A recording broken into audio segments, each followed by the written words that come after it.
This channel does not promote any violent, harmful, or illegal activities. All content provided by this channel is meant for an educational purpose only. যে প্রশ্ন দিয়ে শুরু করব, কারণ মুর্শিদাবাদ এবং মালদা সেখানে যে অশান্তির ছবি, অশান্তিতে বাংলাদেশি দুষ্কৃতীরা কি রয়েছে, এই অশান্তির নেপথ্যে বাংলাদেশের চাপাই এবং নবাবগঞ্জের মৌলবাদীরা অনুমান করছেন বিএসএফ এর গোয়েন্দা বিভাগ। দুই জেলার অরক্ষিত এলাকা দিয়েই বাংলাদেশি দুষ্কৃতীরা ঢুকেছে বলে অনুমান করছেন তারা। বাংলাদেশে যে কায়দায় লুট, পুলিশের উপরে হামলা, এপারেও ঠিক একই কায়দায় তাণ্ডব চালালো দুষ্কৃতীরা। সীমান্তের অরক্ষিত এলাকায় তাণ্ডবকারীদের সঙ্গে বৈঠক করেছে বাংলাদেশি মৌলবাদীরা, আর সেই বৈঠক থেকেই অশান্তিতে উস্কানি এবং ইন্ধন দেওয়া হয়েছে খবর গোয়েন্দা সূত্রে। রাজ্য পুলিশকেও ঠিক এই বিষয়ে সতর্ক করেছে বিএসএফ।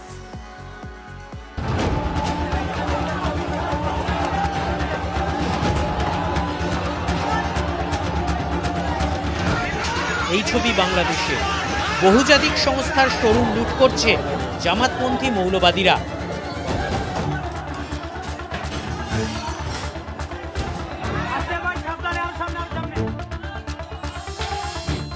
আর এই ছবি মুর্শিদাবাদের। বাংলাদেশ ও ভারত লুটপাটের ধরনে আশ্চর্যজনক মিল। স্থানীয় বাসিন্দা থেকে জনপ্রতিনিধি সকলেরই বক্তব্য এক, হামলাকারীদের একটা অংশ বাইরে থেকে এসেছে। এগুলো বাইরে থেকেও আসছে, গ্রামগঞ্জ থেকে দূর দূর থেকে আসছে, মানে লুটেরাও বলতে পারেন আপনি। শামসারগঞ্জের হবে না বলবো না, কিন্তু শামসারগঞ্জের বাইরেরও লোক মানে আসছে, লুটেরা বলবো আর কি। দুষ্কৃতি নেতৃত্ববিহীন এবং ব্যানারবিহীন যে কালকে যে মব হয়েছে আর কি, সেটা কি করে হয় আর কি, এদের পিছনে কে মাথা আছে সেটাকে ফাইন্ড আউট করুন আর কি, আপনারা বের করুন। আমরা যেটা দেখছি যে বিশৃঙ্খলা যারা তৈরি করছে তারা বিভিন্ন এলাকার লোক আছে, রাজ্যের বাইরেরও আছে, বিভিন্ন এলাকার লোক আছে। বিভিন্ন এলাকা থেকে যারা দুষ্কৃতী তারা সেই ভিড়ের মধ্যে ঢুকে এই অশান্তিগুলো তৈরি করছে। এই যে টিনেজদেরকে এগিয়ে দেওয়া আর কি, তাদের কোনো রকম কোনো নেতা নেই, তাদের কোনো উদ্দেশ্য নেই, তাদের কোনো ওয়াকআপ কি জিনিস সেটা তারা জানেও বোঝেও না আর কি। মনে তো হচ্ছে না ধুলিয়ানের কোথাকার আছে, আমরা তো চিনি না, তবে আমরা তো কোনোদিন যাই না ওগুলাতে, আর দেখলাম তো সব মানে কাউকে চিনতে পারছি না। মানে এলাকার কেউ নয় না, এলাকার আমাদের এলাকার এগুলো কেউ নাই। হ্যাঁ মনে হচ্ছে উস্কানির মধ্যে ওই সব কাণ্ডগুলো ঘটাচ্ছে, না তো ঘটবে কি করে। কিন্তু ওরা এখানকার কিছু স্থানীয় আছে, ওরা বাইরে থেকেও আগত আছে, বাইরে থেকে আগত আছে, স্থানীয়রা ওনাদেরকে দিচ্ছে আর কি। কোথা থেকে ঢুকেছে বহিরাগতরা? হামলার ধরন থেকে স্পষ্ট ইঙ্গিত বাংলাদেশের দিকে। বিএসএফ এর গোয়েন্দা রিপোর্ট কি বলছে? বাংলাদেশের চাঁপাই নবাবগঞ্জ মৌলবাদী শক্তির আখড়া। চাঁপাই নবাবগঞ্জের মৌলবাদীরাই কি হিংসা পরিচালনা করছে? মালদা মুর্শিদাবাদের বিস্তীর্ণ সীমান্ত এখনো কাঁটাতারহীন। অরক্ষিত সীমান্তের সুযোগ নিয়ে কি ঢুকেছে হামলাকারীরা? সূত্রের খবর, মৌলবাদীরা অরক্ষিত অংশ দিয়ে ঢুকে বৈঠক করেছে। সন্দেহ, মুর্শিদাবাদে মৌলবাদী সন্ত্রাস পরিচালনা বাইরে থেকে হচ্ছে। সন্দেহ, বাংলাদেশের মৌলবাদীরা সন্ত্রাস পরিচালনা করছে। আশঙ্কা, মুর্শিদাবাদের পর মালদাতেও হামলা হতে পারে। সরকারি সম্পত্তিকে নিশানা করা, পুলিশকে আক্রমণ, পাথর ছোড়া, বেছে বেছে বাড়ি ও ব্যবসায়িক প্রতিষ্ঠান দেখে হামলা, এগুলি সবই হাসিনা বিরোধী মৌলবাদী আগ্রাসনের সময় বাংলাদেশে হতে দেখা গেছে। প্রাথমিকভাবে সেটাকে স্বৈরাচারের বিরুদ্ধে স্বতঃস্ফূর্ত নাগরিক অভ্যুত্থান বলে মনে হয়েছিল, কিন্তু গণভবন লুট হতেই আন্দোলন আর লুটতরাজের মাঝে সূক্ষ্ম বিভেদ রেখাটা মুছে গিয়েছে।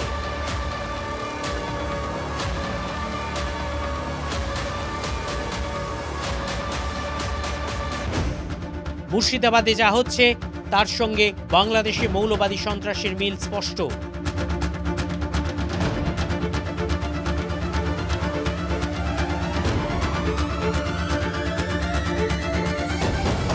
লুট করতে যেমন ধরেন বাংলাদেশে হয়েছে ওরকম করতে চাইছে, মানে আমরাকে রাখতে চাইছি না।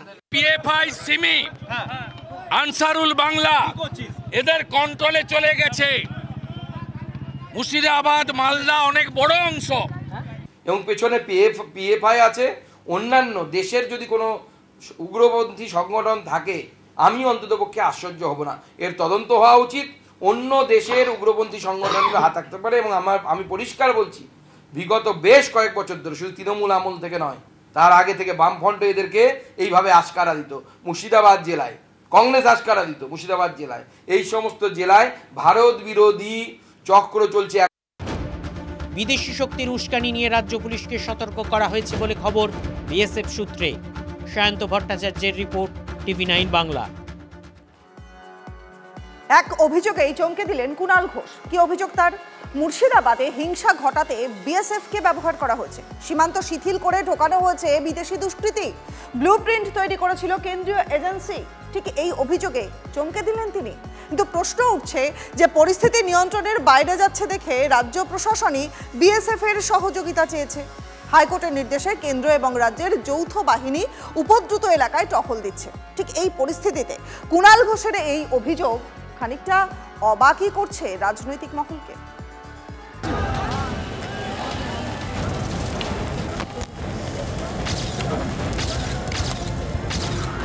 মুর্শিদাবাদে ইচ্ছাকৃতভাবে গুজব ছড়ানো হয়েছে বলা যায়।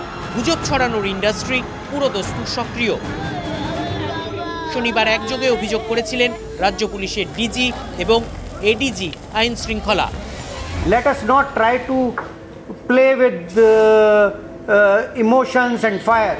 কিছু লোকরা ইভেন যেটা the impression has been given কি একটা যেটা this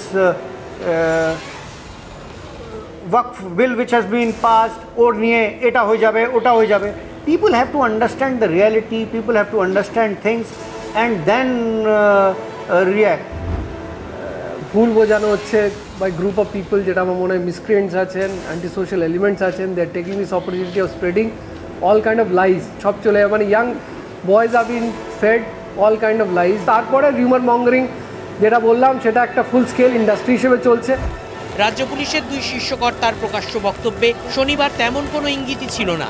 ঘটনাস্থলে উপস্থিত তৃণমূলের জনপ্রতিনিধিরাও সেই অভিযোগ করেননি।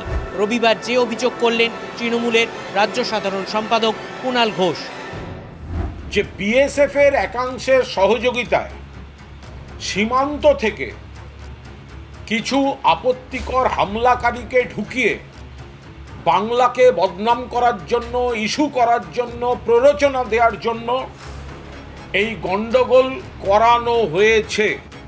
বহিরাগতরা হামলা করেছে এই সন্দেহকে নতুন বিশ্লেষণে সামনে রাখলেন শাসক দলের রাজ্য সাধারণ সম্পাদক। যে মুখগুলো গন্ডগোল করেছে তাদের মূল পাণ্ডাদের এলাকার মানুষ চিনতে পারছে না। যারা অশান্তি করেছে নিশ্চয়ই পুলিশ তারা তাদের মতো আটকাচ্ছেন, ধরছেন, ব্যবস্থা নিচ্ছেন, কিন্তু যে মাস্টার মাইন্ড যারা বেশি উস্কালো তাদের খুঁজে পাওয়া যাচ্ছে না এবং এলাকার মানুষ চিনতে পারছেন না। তারাই লোক খেপিয়েছে, তারাই আগুন জ্বেলেছে, তারাই গন্ডগোলটাকে তৈরি করে। আমরা শুধু বলছি আপনারা এতে পা দেবেন না। শুধু তাই নয়, কেন্দ্রীয় এজেন্সি অশান্তির ব্লুপ্রিন্ট তৈরি করেছে বলে অভিযোগ করেছেন তৃণমূলের রাজ্য সাধারণ সম্পাদক কুণাল ঘোষ। যদিও তিনি বলেছেন তিনিও অভিযোগ আকারে এটা পেয়েছেন। যে কোনো রাজনৈতিক দলের অংশ কেন্দ্রের কোনো এজেন্সির সঙ্গে হাত মিলিয়ে বা কেন্দ্রের কোনো এজেন্সির পরিচালনায় একটা গোপন ব্লুপ্রিন্টের মাধ্যমে বিএসএফ এর একাংশকে কাজে লাগিয়ে দুষ্কৃতী হামলাবাজ যারা এই ধরনের কাজ করে তাদেরকে বিএসএফ এর একাংশের সহযোগিতায় ঢুকিয়ে গন্ডগোল করিয়ে আবার সরিয়ে দেওয়া হয়েছে। অথচ এই বিএসএফকেই পরিস্থিতি সামলাতে ডাকে রাজ্য প্রশাসন। কলকাতা হাইকোর্টের নির্দেশে যৌথ বাহিনী মুর্শিদাবাদে শান্তি ফেরানোর চেষ্টা করছে। कितना दिन सर यहाँ पर अभी ये डेवलपमेंट रहेगा सर? ये पुलिस डिसाइड करेगी। हम उनकी हेल्प के लिए आए हैं तो, और उन्होंने रिक्वेस्ट की हमसे, तो उन्हीं की रिक्वेस्ट पे आए हैं। तो ये पुलिस ही डिसाइड करेगी कि हम यहाँ कब तक रहेंगे। पुलिस हेल्प कर रहा है? हाँ, पुलिस पूरी हेल्प कर रही है हमारी। শাসক দলের রাজ্য সাধারণ সম্পাদকের এই বক্তব্য কি বিএসএফ এর মনোবলে আঘাত করবে না? তার প্রভাব কি যৌথ বাহিনীর পারস্পরিক শ্রদ্ধা ও বিশ্বাসের ওপর পড়বে না? মিথ্যা কথা দেখাক একটা প্রমাণ দিয়ে। আজকে নিজেদের বিধায়ক, আজকে সাংসদ, তৃণমূলের সাংসদ যিনি আছেন মুর্শিদাবাদের, তিনি নিজে এসে বলছেন যে আমি এরকম পরিস্থিতি আশা করিনি, যা হয়েছে অন্যায় হয়েছে। সিদ্দিকুল্লাহ চৌধুরী পর্যন্ত বলেছিলেন কলকাতা শহর পুরো বন্ধ করে দেওয়া হবে, একটা কথা মমতা বন্দ্যোপাধ্যায় বলেনি। তাহলে পরিষ্কার হয়ে যাচ্ছে ভোট ব্যাংকের জন্য, রাজনীতির জন্য উনি চুপ করে আছেন। একটা ভুল ধারণা পোষণ করতে চাইছেন, মানুষের মধ্যে কনফিউশন তৈরি করতে চাইছেন। ওয়াকফ বিল কোনো মুসলমানকে ক্ষতি করার জন্য নয়, সবার জন্য আইন সমান থাকবে। মুম্বাইয়ে 2008-এর জঙ্গি হামলার পরেও কংগ্রেস নেতা দিগ্বিজয় সিং বলেছিলেন তা কংগ্রেসের চক্রান্ত। তা নিয়ে বইও লিখেছিলেন তিনি। সমাজের বহু বিশিষ্ট ব্যক্তিত্ব সেই বই প্রকাশ্যে হাজির ছিলেন। আর দুদিন আগেই মুম্বাই হামলার অন্যতম চক্রান্তকারী পাকিস্তানের প্রাক্তন সেনাকর্তা তাহর রানাকে ভারতের হাতে তুলে দিয়েছে আমেরিকা। মুম্বাই হামলায় পাক যোগসূত্রের আরও প্রমাণ পাক সংবাদ মাধ্যমের রিপোর্টেই ফাঁস হয়ে গিয়েছে। দিগ্বিজয়ের 17 বছর পর তৃণমূলের রাজ্য সাধারণ সম্পাদক কুণাল ঘোষ একই রকম স্পর্শকাতর বিষয় নিয়ে চমকে দেওয়ার মতো অভিযোগ তুললেন। Bureau report, TV9 Bangla. BSF নিয়ে কুণাল ঘোষের মন্তব্য এবং সেই মন্তব্যের তীব্র সমালোচনা প্রাক্তন বিএসএফ কর্তা থেকে প্রাক্তন এনএসজি কর্তারও। তো আমাদের দুর্ভাগ্য যে আমরা যারা ক্ষমতায় আছি কিংবা ধরো কিছুটা মিডিয়াও আমরা যা ইচ্ছে তা বলে দিতে পারি, লিখতে পারি। আমি তাদের কাছে সে সম্বন্ধে বলবো যে একটু খোঁজ খবর নিয়ে বলুন, যাতে করে অন্ততপক্ষে যারা দেশ বিদেশ ছেড়ে সব এসে এখানে আমাদের পশ্চিমবঙ্গে রয়েছেন, তারা করছেন, তাদের মধ্যে ইনজিওর্ড হচ্ছে, তারা মারাও যাচ্ছেন, তাদের উপর একটুখানি করুণা পরবশ হন।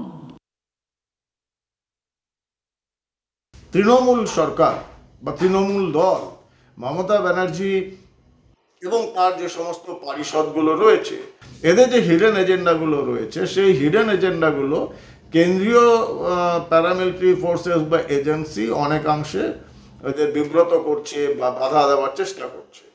এবং এটা এদের নিঃসন্দেহে রাজ্যের শাসক দলের মাথা ব্যথার কারণ। তার জন্য জনমানসে একটা প্ররোচনা তৈরি করার চেষ্টা করছে বিএসএফ এর বিরুদ্ধে এই সমস্ত কথাবার্তা বলে।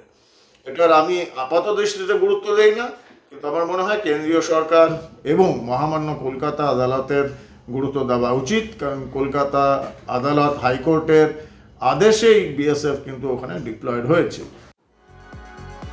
অপদার্থতা ঢাকার জন্য এই সব বলছে কুণাল ঘোষকে নিশানা সুকান্ত মজুমদারের। পাগলের কথায় পাত্তা দেবেন না। জোকার রাজনীতি জোকারে পরিণত হয়েছে। বলছে বিএসএফ নাকি বর্ডার খুলে দিয়েছে, লোক এসেছে দাঙ্গা করেছে, আবার বিএসএফ নাকি বর্ডার খুলে দেবে। এগুলোকে বিশ্বাস করবে? গাঁজাখুরি গল্প। অপদার্থতা ঢাকার জন্য এগুলো উল্টোপাল্টা কথা বলছে অপদার্থ প্রশাসন। বৈষ্ণবনগরের একটি স্কুলে ঠাঁই হয়েছে 500 পরিবারের। সংবাদ মাধ্যম খবর দেখানোর পরেই প্রশাসন খাওয়া দাওয়ার ব্যবস্থা করেছে, কিন্তু ওরা বাড়ি ফিরবে কবে? নিরাপত্তা সুনিশ্চিত করবে কে? আমাদের প্রতিনিধি সায়ন্ত ভট্টাচার্যের সামনে আশঙ্কার কথা খুলে বললেন ঘর ছাড়ারা।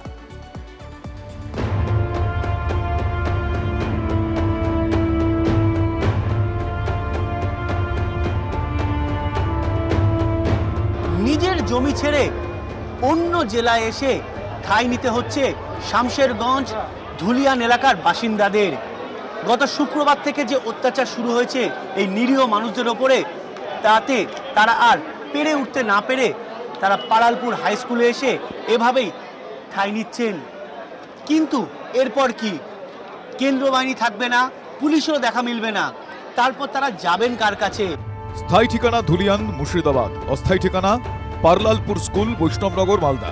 অস্থায়ী ঠিকানা থেকে স্থায়ী ঠিকানায় কি ফেরা হবে? ঘর জ্বলেছে, ঘর লুট হয়েছে, প্রাণটুকুই আছে। গ্রামে ফিরলে সেটাও কি থাকবে? পেটে খিদে আর মনে অনিশ্চয়তা। নিরুপায় হয়ে আমরা এখানে এসেছি। যেখানে পুলিশের দরকার ওখানে পুলিশ নেই, যেখানে পুলিশের দরকার নেই ওখানে পুলিশ আছে। কতদিন এরকম ঠিক থাকতে পারবে? কতদিন থাকবো ওটা তো নিজেই বুঝতে পারছি না। কতদিন ধরে এইভাবে আমাদের চলবে? যাওয়ার মতো সাহস হচ্ছে না যে ওপারে যে যাবো আমি। ওপারে আমার পেশেন্ট আছে ভর্তি, ঠিক আছে। এখন ওখানে আমার দিদির ওখানে আমার জামাইবাবু আছে, কি খাচ্ছে কি করছে না করছে। বাবা আগুন লাগিয়ে দিয়েছে, লুটপাট করে দিয়েছে। তারপর আমরা পা হাত ধরছি, পা ধরে শুনে না দিয়ে আগুন ধরিয়ে দিয়েছে। দিয়ে আমরা ধর পর বাড়িয়ে তখন ধরে এসেছি এখানে। কিভাবে এখানে মানুষ রীতিমতো কাঁদছেন, তাদের চোখে জল, কারণ তারা নিজেদের বাড়ি নিজেদের ভিটে হারিয়ে নিজেদের ভিটে যেভাবে কেড়ে, তারা নিজের চোখে দেখেছেন কিভাবে কেড়ে নেওয়া হয়েছে। পুড়িয়ে দিয়েছে তো অনেকটা বাড়ি, 200 বাড়ি পুড়িয়ে গেছে। 500 পরিবারের ঠাঁই হয়েছে স্কুলে। যত সময় যাচ্ছে সংখ্যাটা তত বাড়ছে। রবিবার বিকেলে বিজেপির 5 বিধায়কের একটি প্রতিনিধি দল স্কুলে যায়। আক্রান্তদের সঙ্গে দেখা করেন বিধায়করা। দলে ছিলেন হরিদেবপুরের বিধায়ক জুয়েল মুর্মু, গঙ্গারামপুরের বিধায়ক সত্যেন্দ্রনাথ রায়, গাজলের বিধায়ক চিন্ময় দেব বর্মন। সব চলে গেছে, ঘর বাড়ি চলে গেছে, সমস্ত কিছু চলে গেছে। যে জলটা পান করতে হয় সেটার শুদ্ধ বিষ দিয়েছে। আমরা দেখছিলাম আপনাদের মিডিয়ার মাধ্যমেই যে বাংলাদেশে হিন্দুরা ভীষণ অত্যাচারিত হচ্ছে, রেপ হচ্ছে, খুন হচ্ছে। আমরা আতঙ্কিত ছিলাম, তার জন্য প্রতিবাদ আমরা এখান থেকে করেছি, এই বাংলা থেকে করেছি। এখন দেখছি আমার বাংলায়, আমার এই পশ্চিম বাংলায় আজকে এই দৃশ্য আমাদের দেখতে হচ্ছে। যেখান থেকে মানুষ পালিয়ে আসছিল সেখানে নৌকাতে, নদীতে যে নৌকা ছিল সেটাও বন্ধ করে দিয়েছে। কারা বন্ধ করেছে? পুলিশ প্রশাসন দ্বারাই বন্ধ হয়েছে। কেন্দ্রীয় বাহিনীর সুরক্ষা সরে গেলে কি হবে ভাবলেই শিউরে উঠছেন আক্রান্তরা। ক্যামেরায় অর্ঘ্যর সঙ্গে Sayanta, report TV9 Bangla. PNB জালিয়াতি কাণ্ডে গ্রেফতার মেহুল চকসি। 13,500 কোটি টাকার দুর্নীতির অভিযোগে গ্রেফতার করা হলো মেহুল চকসিকে। বেলজিয়ামে গ্রেফতার মেহুল চকসি। সূত্র মারফত আর কি খবর পাওয়া যাচ্ছে জানবো। আমাদের সহকর্মী জ্যোতির্ময় কর্মকার রয়েছেন আমাদের সঙ্গে। জ্যোতির্ময়, দেখো যে খবর আমরা পাচ্ছি, গতকাল রাতে বেলজিয়াম পুলিশ গ্রেপ্তার করেছে মেহুল চকসিকে এবং গত সেপ্টেম্বর মাসে তাকে প্রথম বেলজিয়ামে দেখা যায় এবং সেই সময় সিবিআই এর তরফ থেকে বেলজিয়াম গভর্নমেন্টের কাছে আবেদন করা হয় যে যাতে অবিলম্বে মেহুল চকসিকে গ্রেপ্তার করা হয় এবং তাকে ভারতের হাতে প্রত্যর্পণ করা হয়। এবং সেই সময় বেলজিয়াম গভর্নমেন্টের তরফ থেকে ভারত সরকারকে জানানো হয় যে একটি ফর্মাল এক্সট্রাডিশন অ্যাপ্লিকেশন করতে হবে, অর্থাৎ বন্দি প্রত্যর্পণের জন্য যে আবেদন, সেই আবেদন করতে হবে। সিবিআই এর তরফ থেকে সেই আবেদন করা হয়। এর পাশাপাশি 2018 এবং তার পাশাপাশি 2021 সালে মুম্বাই হাইকোর্ট যে অ্যারেস্ট ওয়ারেন্ট ইস্যু করেছিল মেহুল চকসির নামে, সেই দুটি অ্যারেস্ট ওয়ারেন্টও অ্যাটাচ করে দেওয়া হয়।